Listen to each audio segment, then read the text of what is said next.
Je me tourne maintenant vers Sabrina, une nouvelle qui est tombée en toute fin d'après-midi. Le chanteur Patrick Bruel qui est formellement mis en examen.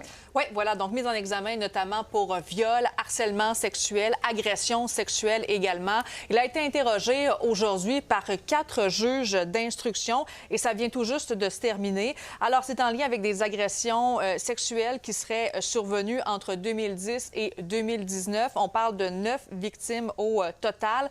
Pour l'instant, le chanteur de 67 ans a été placé en détention provisoire. Et là, il y a le juge des libertés qui doit décider si le chanteur de 67 ans sera donc détenu, donc incarcéré, et quelles sont les ou conditions, pas incarcéré, exactement, ou quelles seront en fait les conditions. Alors, simplement vous dire que lors de son interrogatoire au préalable, Patrick Bruel avait nié toutes les accusations qui pointaient vers lui. Mais là, aujourd'hui, quand même, dénouement majeur là, pour ce qui est de ces présumés cas d'agression sexuelle du chanteur Patrick Bruel. Oui.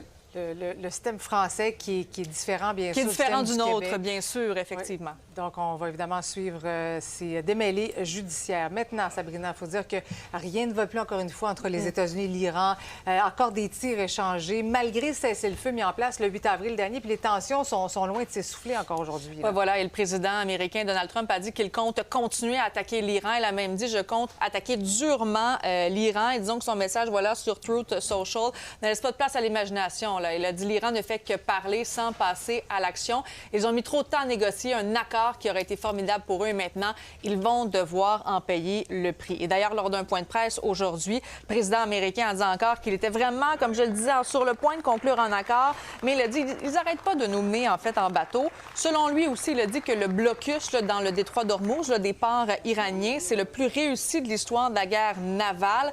Il a également dit aujourd'hui que les États-Unis ont été en mesure de sortir 100 millions de barils de pétrole dans le détroit d'Ormuz lors d'une opération secrète.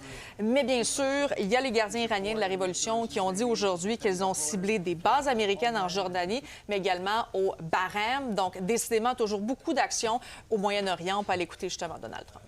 I've been working with Iran for a number of months, and they should sign their deal. It's a good deal. It doesn't give them the right to have a nuclear weapon.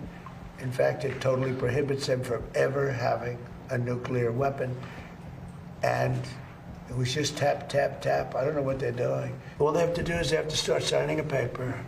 It's fully negotiated.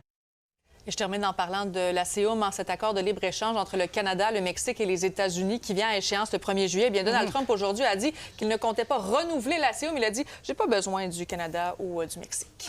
Merci beaucoup, Sabrina.